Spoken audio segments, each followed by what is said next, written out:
यीशु ने यह नहीं सोचा कि मैंने तो पाप का मूल्य चुका दिया है, अब यह प्रार्थना का काम मैं मिकाइल या जिब्राइल या किसी अन्य स्वर्गदूत को दे दूं। नहीं, यह काम यीशु खुद कर रहे हैं। पता है क्यों? क्योंकि सबसे बड़ी बुलाहट प्रेरित भविष्यवक्ता या पास्टर की नहीं है, पर प्रार्थना करने वाले की है।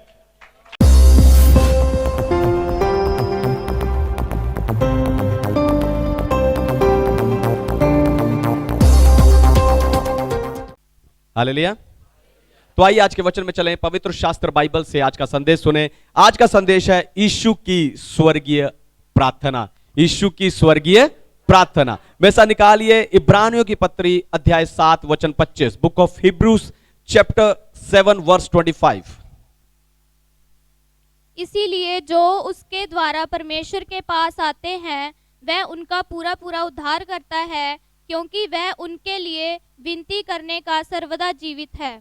क्योंकि वो उनके लिए विनती करने के लिए सर्वदा जीवित है। हालेलुया। तो जितने दिन प्रभु यीशु मसीह इस धरती पर रहे, वो जंगल में, पहाड़ों पर, बगीचों में प्रार्थना करते रहे। यहां तक कि प्रभु यीशु मसीह ने क्रूस पर भी प्रार्थना किया, और हर बार जब यीशु मसीह प्रार्थना करते थे तो चमत्कार होता था। इसलिए चेलों ने भी यीशु से कहा कि हमें प्रार्थना करना सिखा। आप देखो, चेले जन्म से यहूदी थे और व्यवस्था के अनुसार वो रोज प्रार्थना करते थे, लेकिन उन्होंने देखा कि यीशु की प्रार्थना शास्त्रियों की प्रार्थना से अलग है। यीशु की प्रार्थना सदूकी की प्रार्थना से अलग है। यीशु की प्रार्थना फरीसियों की प्रार्थना से अलग है। यीशु की प्रार्थना यहूदियों की प्रार्थना से अलग है। यीशु की प्रार्थना हिंदुओं से, मुसलमानों से, बुद्धिस्ट से और किसी भी धर्म के लोगों की प्रार्थना से अलग है, क्योंकि हर बार जब यीशु मसीह प्रार्थना करके आते हैं तो चमत्कार होता है। Hallelujah, hallelujah.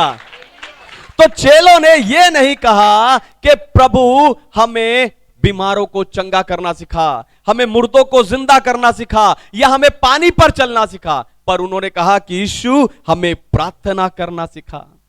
और संत पौलुस कह रहे हैं कि यीशु आज भी स्वर्ग में हमारे लिए प्रार्थना कर रहा है। हालेलुया।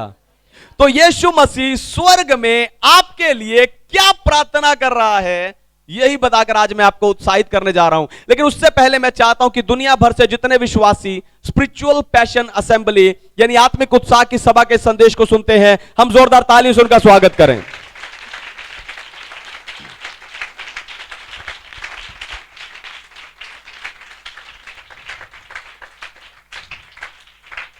यीशु की स्वर्गीय प्रार्थना। हालेलुया। यीशु की स्वर्गीय प्रार्थना। पहली बात, जब तक शैतान इस धरती पर है यीशु प्रार्थना करेंगे। जब तक शैतान इस धरती पर है यीशु। पढ़िए दूसरा थिस्सलुनीकियों अध्याय 2 वचन 6 और 7, सेकंड थिस्सलुनियंस चैप्टर 2 वर्स 6 एंड 7। तुम उस वस्तु को जानते हो जो उसे अभी रोक रहा है कि वह अपने ही समय में प्रकट हो, क्योंकि अधर्म का भेद अब भी कार्य करता जाता है, पर अभी एक रोकने वाला है, और जब तक वह दूर ना हो जाए वह रोके रहेगा। अभी एक रोकने वाला है। हालेलुया। परमेश्वर के नाम की महिमा हो। कुछ बाइबल ज्ञाताओं का कहना है कि ये एक पवित्र आत्मा है। हालेलुया। ये एक जो रोकने वाला है वो सिर्फ पवित्र आत्मा है, क्योंकि यीशु मसीह ने कहा था मैं जाऊंगा और मैं तुम्हारे लिए एक सहायक यानी पवित्र आत्मा को भेजूंगा। पर इसका अर्थ यह नहीं है कि यीशु का काम अब खत्म हो गया है और सिर्फ पवित्र आत्मा ही शैतान को रोकता रहेगा। नहीं, यीशु भी शैतान को रोकने के लिए प्रार्थना कर रहे हैं। हालेलुया। यीशु भी स्वर्ग में शैतान को इस धरती पर रोकने के लिए प्रार्थना। याद करके देखो, जब प्रभु यीशु मसीह इस धरती पर थे, उन्होंने पतरस से कहा था कि शैतान ने तुझे मांगा है कि वो तुझे गेहूं के समान पटक सके, लेकिन मैंने तेरे लिए प्रार्थना किया है। यानी मैंने शैतान को रोकने के लिए तेरे लिए प्रार्थना किया है। हालेलुया। फिर यूहन्ना का सुसमाचार 17 अध्याय में भी प्रभु यीशु मसीह सब लोगों के लिए यही प्रार्थना करते हैं कि शैतान रुका रहे। हालेलुया। यीशु धरती पर थे, तब भी यही प्रार्थना करते थे, यीशु आज स्वर्ग में है, तब भी यही प्रार्थना कर रहे हैं। यानी यीशु ने अपने प्रेयर पॉइंट बदले नहीं हैं। हालेलुया। यीशु ने अपने प्रेयर पॉइंट्स बदले नहीं है। जब आप भी व्यक्तिगत प्रार्थना में बैठते हो तो प्रेयर पॉइंट के साथ बैठना है। दोबारा सुनिए, ध्यान से सुनिए। जब आप अपने अपने घरों में व्यक्तिगत प्रार्थना में बैठते हो तो आपको प्रेयर पॉइंट के साथ बैठना है। कुछ विश्वासी प्रार्थना में तो रोज बैठते हैं लेकिन बिना किसी प्रेयर पॉइंट्स के। इसीलिए वो अपने और अपने परिवार के तंदुरुस्ती, सुरक्षा और जरूरतों के लिए प्रार्थना करके आमीन कह के प्रार्थना से उठ जाते हैं। अब हो सकता है कि आप में से कोई सोच रहा हो कि पास्टर जी ये भी तो प्रेयर पॉइंट्स ही हैं, चाहे मेरे और मेरे परिवार के, लेकिन है तो प्रेयर पॉइंट्स। ध्यान से सुनिए, मैं आपकी आत्मिक उन्नति के लिए प्रेयर पॉइंट्स की बात कर रहा हूं। हालेलुया। आपकी आत्मिक उन्नति के लिए प्रेयर पॉइंट्स की बात कर रहा हूं। और आत्मिक उन्नति के लिए प्रेयर पॉइंट बनाने का सबसे अच्छा तरीका है, ध्यान से सुनिए, जितने इंटरनेट पर देख रहे हैं वो भी ध्यान से सुनिए।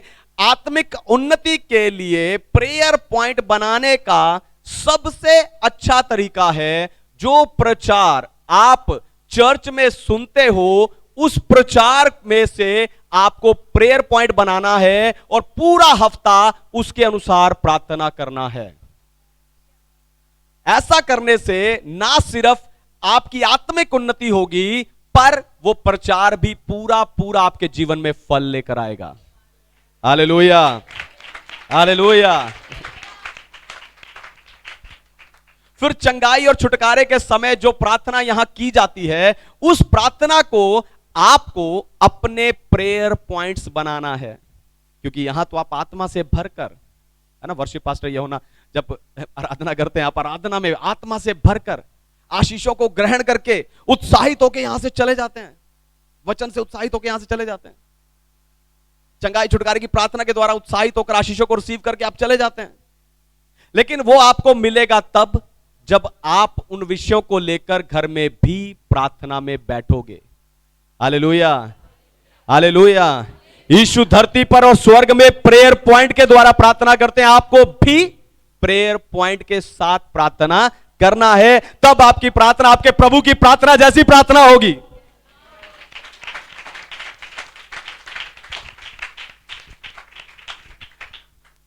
दूसरी बात, जब तक इस धरती पर एक भी ऐसा व्यक्ति है जो परमेश्वर को नहीं जानता, यीशु प्रार्थना करेंगे। जब तक इस धरती पर एक भी ऐसा व्यक्ति है जो सेनाओं के यहोवा को नहीं जानता, परमेश्वर प्रार्थना, यीशु प्रार्थना करेंगे। पढ़िए यूहन्ना अध्याय 17 वचन 3, gospel of John chapter 17 verse 3। और अनंत जीवन ये है कि वे तुझ एकमात्र सच्चे परमेश्वर को और यीशु मसीह को जिसे तूने भेजा है जाने। आमीन। परमेश्वर के नाम की महिमा हो। हालेलुया। आपको बताऊं, इस प्रचार ने मेरे अंदर जन्म एक सवाल से लिया। वो सवाल किसी ने पूछा कि यीशु मसीह तो खुद परमेश्वर हैं, तो उन्हें प्रार्थना करने की क्या जरूरत। हालेलुया। इस सवाल ने मेरे अंदर इस प्रचार को जन्म दिया है। आपको बताऊं, लूका अध्याय 18 वचन 1 कहता है कि मनुष्य को हमेशा प्रार्थना करते रहना चाहिए। मनुष्य को प्रार्थना करते रहना चाहिए, है ना। यीशु मनुष्य रूप लेकर ही इस धरती पर आए थे, फिर मनुष्य रूप में ही उन्होंने क्रूस पर अपने प्राण दिए, अपनी जान दी। फिर मनुष्य रूप में ही यीशु मसीह मुर्दों में से जी उठे। फिर मनुष्य रूप में ही मनुष्यों का प्रतिनिधि बनकर यीशु मसीह ने स्वर्ग में प्रवेश किया है। यानी यीशु मसीह आज भी मनुष्य है और वो इसलिए प्रार्थना कर रहे हैं। Hallelujah, hallelujah. स्वर्ग में तुम्हारा एक प्रतिनिधि है, वो मनुष्य है, वो यीशु मसीह है। वो आज भी प्रार्थना कर रहा है कि जो लोग परमेश्वर को नहीं जानते वो भी उस एकमात्र सच्चे अद्वितीय परमेश्वर को जाने। अब सवाल यह उठता है कि यीशु मसीह ने क्यों कहा कि मनुष्य को प्रार्थना करते रहना चाहिए। ध्यान से सुनिए, जब परमेश्वर ने मनुष्य को बनाया तो ये सारी पृथ्वी का अधिकार परमेश्वर मनुष्य को दिया, कहा इस पर काम कर। आदम को कहा इस मिट्टी पर, इस भूमि पर काम कर, इसे जोत, इसमें बीज डाल और इसमें से फसल उगेगी, वो तू ले और खा। फिर जब आदम और हव्वा ने पाप कर दिया तो भी परमेश्वर ने उसे कहा कि तू अब उससे ज्यादा मेहनत कर। हालेलुया। काम तो वही करना, लेकिन अब मेहनत ज्यादा लगेगी। इस मिट्टी को और खोद, इसमें बीज डाल, ये उपज देगी, फल आएगा, तो उसमें से तू खा। हालेलुया। आज बीज आपकी प्रार्थना है। हालेलुया। खेत अलग अलग हो सकते हैं लेकिन बीज आपकी, और अगर आप नहीं बीजेंगे तो शैतान उसमें कुछ और बीज कर चला जाएगा। यीशु ने भी दृष्टांत में समझाया था कि जब शैतान आपको प्रार्थना में जागते हुए नहीं देखता, यानी जब शैतान आपको सोते हुए देखता है तो वो आकर जंगली बीज बोकर चला जाता है। हालेलुया। इसलिए अपने जीवन के हर हिस्से में, अपने जीवन की हर हिस्से की जमीन में, चाहे वो घर की हो, परिवार की हो, काम की हो, कमाई की हो, चाहे वो आपका कुछ भी हो, पढ़ाई हो, आपका कैरियर हो, आपकी हालेलुया भविष्य हो, आपके जीवन के हर हिस्से में, हर जमीन में लगातार प्रार्थना का बीज बोते रहिए। Hallelujah, hallelujah. तीसरी बात, यीशु की स्वर्गीय प्रार्थना। तीसरी बात, जब तक दुनिया में एक भी ऐसा व्यक्ति है जो नहीं जानता कि क्रूस पर उसके पापों का मूल्य चुकाया जा चुका है, यीशु प्रार्थना करेंगे। जब तक दुनिया में एक भी ऐसा व्यक्ति है जो ये नहीं जानता कि यीशु मसीह ने क्रूस पर उसके पापों का मूल्य चुका दिया है, तब तक यीशु प्रार्थना करेंगे। पढ़िए इब्रानियों अध्याय 8 वचन 12, हिब्रूज चैप्टर 8 वर्स 12। क्योंकि मैं उनके अधर्म के विषय में दयावंत हूँगा और उनके पापों को फिर स्मरण ना करूंगा। आमीन, हालेलुया। परमेश्वर के नाम की महिमा। तो बाइबल कहती है कि यीशु मसीह एक बार सबके लिए बलिदान हो गया है, और यीशु चाहते हैं कि लोग जाने कि उनके पापों का मूल्य यीशु ने क्रूस पर चुका दिया है। हालेलुया। इसीलिए यीशु प्रार्थना कर रहे हैं। हालेलुया। यीशु मसीह एक बार सबके लिए बलिदान हो गया, और यीशु चाहते हैं कि वो बलिदान यानी उनके पापों का मूल्य लोग जाने, इसलिए यीशु प्रार्थना कर रहे हैं। यही कारण है कि हर पीढ़ी, हर युग के लिए, ध्यान से सुनिए, यही कारण है कि यीशु का लहू हर पीढ़ी, हर युग के लोगों को उद्धार देने के लिए कार्यकारी है, एक्टिव है। हालेलुया। आप देखो, यीशु ने, ध्यान से सुनिए, आप देखो, यीशु ने यह नहीं सोचा कि मैंने तो पाप का मूल्य चुका दिया है, अब यह प्रार्थना का काम मैं मिकाइल या जिब्राइल या किसी अन्य स्वर्गदूत को दे दूं। नहीं, यह काम यीशु खुद कर रहे हैं। पता है क्यों? क्योंकि सबसे बड़ी बुलाहट प्रेरित भविष्यवक्ता या पास्टर की नहीं है, पर प्रार्थना करने वाले की है। हालेलुया। यीशु ने मूल्य चुका दिया, उसके बाद भी प्रार्थना कर रहे हैं, क्योंकि सबसे बड़ी बुलाहट प्रार्थना करने वाले की है। बाइबल कहती है यीशु मसीह प्रधान रखवाला, यानी पास्टरों का प्रधान है, यानी पास्टरों का भी पास्टर है। बाइबल कहती है यीशु मसीह भविष्यवक्ता है, हां वो प्रेरित है, हां वो गुरु है, हां वो सुसमाचार है, प्रचारक है, फिर भी वो प्रार्थना कर रहा है, क्योंकि सबसे बड़ी बुलाहट प्रार्थना करने वाले की है।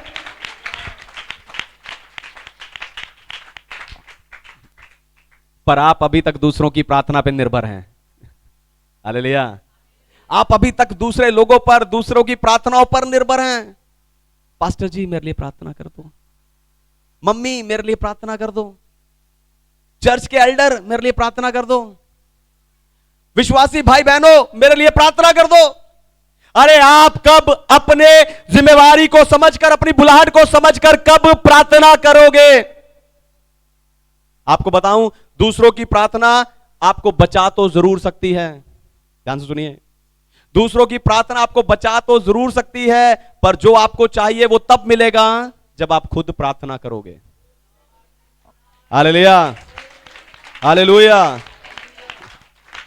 यानी आपकी बीमारी में दूसरों की प्रार्थना के द्वारा आप बचे तो रह सकते हो, पर अगर आपको पूरी तरह चंगाई चाहिए तो आपको खुद प्रार्थना करनी होगी।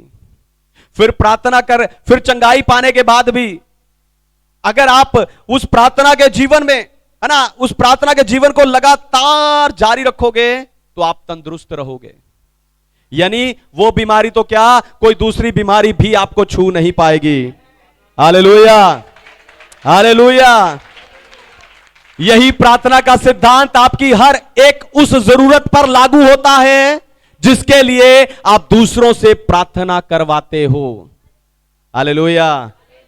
करवाते रहो, बचे रहोगे, लेकिन मिलेगा तब जब खुद प्रार्थना करोगे। हालेलुया। मेरा प्रभु स्वर्गदूत जिसकी सेवा करते हैं वो खुद प्रार्थना करता है। हालेलुया। आपको भी चाहिए जब आप उसके बच्चे हो खुद प्रार्थना करें, तब वो आपको मिलेगा। चौथी और आखिरी बात, जब तक बीमारी, नशा, पाप इस धरती पर है, यीशु प्रार्थना करेंगे। जब तक बीमारी, नशा और पाप इस धरती पर है, यीशु प्रार्थना। पढ़िए पहला यूहन्ना की पत्री अध्याय 2 वचन 1, 1 जॉन चैप्टर 2 वर्स 1। हे मेरे बालकों, मैं ये बातें तुम्हें इसलिए लिखता हूँ कि तुम पाप ना करो, और यदि कोई पाप करे तो पिता के पास हमारा एक सहायक है, अर्थात धर्मी यीशु मसीह। आमेन। परमेश्वर के नाम की महिमा। हालेलुया। यीशु का इस जगत में आने का सबसे बड़ा उद्देश्य पाप को खत्म करना था, पापी को नहीं। यीशु मसीह का इस जगत में आने का सबसे बड़ा उद्देश्य पाप को खत्म करना था, और अपने लहू और बलिदान के द्वारा यीशु मसीह ने उस काम को पूरा कर भी दिया। यीशु ने पाप को तो खत्म कर दिया, ध्यान से सुनिए, यीशु मसीह ने पाप को तो खत्म कर दिया, लेकिन मनुष्य अभी भी पाप के उस प्रभाव में पड़ा हुआ है। हालेलुया। मनुष्य अभी भी पाप के उस प्रभाव में पड़ा हुआ है, और उसी प्रभाव के विरुद्ध यीशु प्रार्थना कर रहे हैं। हालेलुया। उसी पाप के, उसी प्रभाव के विरुद्ध यीशु मसीह क्या कर रहे हैं, प्रार्थना कर रहे हैं। आपको बताऊं, आपको पाप की उस मानसिकता से आजाद होना है। हालेलुया। दोबारा सुनिए, ध्यान सुनिए, आपको पाप की उसी मानसिकता से आजाद होना है। एक उदाहरण से समझाता हूं। एक व्यक्ति ने एक कुत्ते को लाकर चेन से बांधकर रख दिया, और फिर वो उसके सामने लाकर उसने खाने को रखा, कुछ दूरी पर खाने को रखा। वो कुत्ता खाने की ओर भागा, लेकिन उस चेन ने उसको पीछे की धकेला और वापस वहीं पर पटक दिया, पीछे खींचकर वापस वहीं पर पटक दिया। ऐसे कई दिन तक चलता रहा। वो खाना रखता रहा, कुत्ता दौड़ता रहा, और चेन उसको पीछे को खींचकर वहां पर वापस गिरा देती। कुछ दिन ऐसे ही चलता रहा, लेकिन एक दिन हुआ जब मालिक ने लाकर खाना रखा, पर कुत्ता अपनी जगह पर बैठा रहा। वो उठकर खाने की ओर नहीं दौड़ा, क्योंकि वो समझ गया था कि मैं इस खाने को पकड़ नहीं सकता। फिर अगले दिन उस मालिक ने उस कुत्ते की चेन को भी खोल दिया, तो भी वो कुत्ता वहीं बैठा रहा। आपको बताऊं, ऐसे ही यीशु ने आपको पाप से आजाद तो कर दिया है, पर आप अभी भी खुद को पाप से बंधा हुआ मानकर बैठे हुए हैं। Hallelujah, hallelujah. कुत्ते का उदाहरण अच्छा नहीं लगा ना, लेकिन आपको बताऊं, यीशु मसीह ने आपको आजाद कर दिया है, उसकी तरह चेन खोल दिया है, लेकिन अभी भी आप उस पाप में बंधे हुए मानकर अपने आप को वहीं पर बैठे हुए हो। पर पाप और कुछ नहीं है, बस आपकी बुरी और जो बंधी हुई मानसिकता है। हालेलुया। पाप और कुछ नहीं है, आपकी बुरी और बंधी हुई मानसिकता है। और एक बार अगर आपने अपने आप को उस मानसिकता से आजाद कर लिया, आप पाप से भी आजाद हो जाओगे। हालेलुया। आप पाप से भी आजाद हो जाओगे। तो इस पाप और इस पाप की मानसिकता से कैसे निकलना है, वो मैं आपको सिखाने जा रहा हूं। हालेलुया। उस पाप से, उस पाप की मानसिकता से कैसे निकलना है, ये मैं आपको सिखाने जा रहा हूं, क्योंकि अगर मैं आपकी मानसिकता को ना बदल सकूं, तो हर संडे यहां आकर मेरे प्रचार करने का कोई फायदा नहीं है। हालेलुया। उस मानसिकता से आपको कैसे निकलना है, यही मैं बताने जा रहा हूं। सबसे पहली बात है, आपको परीक्षा से बचना है। वो काम और वो चीजें जो आपको पाप में गिरा सकती हैं, आपको उनसे दूर रहना। जवान बच्चे, जो चीजें, जो काम आपको पाप में, परीक्षा में गिरा सकती हैं, आपको उनसे दूर रहना है। अगर आप नशे की परीक्षा से बचना चाहते हो तो नशा करने वालों से दूर रहिए, नशा करने वालों संगति से दूर रहिए। वो लोग जिनके साथ आप बैठकर पहले नशा किया करते थे, उनसे दूर रहना है। फिर दूसरे के जीवन में पाप से हुए दुष्प्रभाव को याद रखें। दूसरों के जीवन में हुए पाप से दुष्प्रभाव को याद रखें। आप किसी ना किसी ऐसे व्यक्ति को जरूर जानते होंगे जिसने अपना जीवन पाप, नशे और बुरे कामों से नष्ट कर लिया। तो पाप ने कैसे उसके जीवन को, उसके घर को, उसके परिवार को, उसके कैरियर को नष्ट किया है, आपको याद रखना है। अगली बात है, आपको आत्मिक अनुशासन में रहना है। आपको स्पिरिचुअल डिसिप्लिन में आपको रहना है। आप आत्मिक लोग हैं, इसलिए आपको आत्मिक अनुशासन में रहना चाहिए। मैं आपको ढोंगी बाबाओं की तरह चेहरा बनाकर रखने के लिए, गंभीर चेहरा बनाकर रखने के लिए, या फिर उनके जैसी वेशभूषा पाने के लिए नहीं कह रहा हूं, पर मैं आपको बता रहा हूं कि मजाक करने की अपनी हद को याद रखना। मजाक करने और मजाक सहने की अपनी हद को याद रखना। किसी को छूने की और खुद को किसी को छूने देने की अपनी हद को याद रखना, है ना। किसी की भी जो मदद है, आपको एक हद तक जाकर करनी है। उस सीमा को आपको याद रखना है, तब आप पाप में नहीं गिरोगे। हालेलुया, है ना। बुराई के लिए, है ना, बुरे लोगों का साथ हमें नहीं देना। फिर अगली बात है, अपनी बुलाहट को याद रखें। अपनी बुलाहट को याद रखें। जब बच्चे फेल होते हैं तो मां बाप की बेइज्जती होती है। स्कूल में ध्यान से सुनिए, जब बच्चे फेल होते हैं तो मां बाप की बेइज्जती होती है। वैसे ही जब आप अपनी बुलाहट में फेल हो जाते हो, तब आपके स्वर्गीय पिता की बेइज्जती होती है। इसलिए अपनी बुलाहट को याद रखिए। बाइबल कहती है परमेश्वर में पवित्र होने के लिए बुलाया है। परमेश्वर ने अपना बेटा, अपनी बेटी होने के लिए बुलाया है। परमेश्वर ने किसी को यहां पर एल्डर होने के लिए बुलाया है, किसी को यहां पर अशर होने के लिए बुलाया है, किसी को यहां पर आराधक होने के लिए बुलाया है, किसी को यहां पास्टर होने के लिए बुलाया है। आपको अपनी उस बुलाहट को याद रखना है, तब आप पाप में नहीं गिरोगे।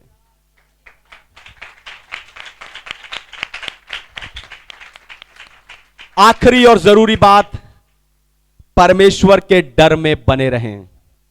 बाइबल कहती है कि परमेश्वर की दृष्टि सदा हमारे मन पर रहती है। परमेश्वर हमारे विचारों को दूर से समझ लेता है और परमेश्वर हमारा उठना बैठना जानता है। इसलिए परमेश्वर के डर में बने रहिए, आप पाप में नहीं गिरेंगे।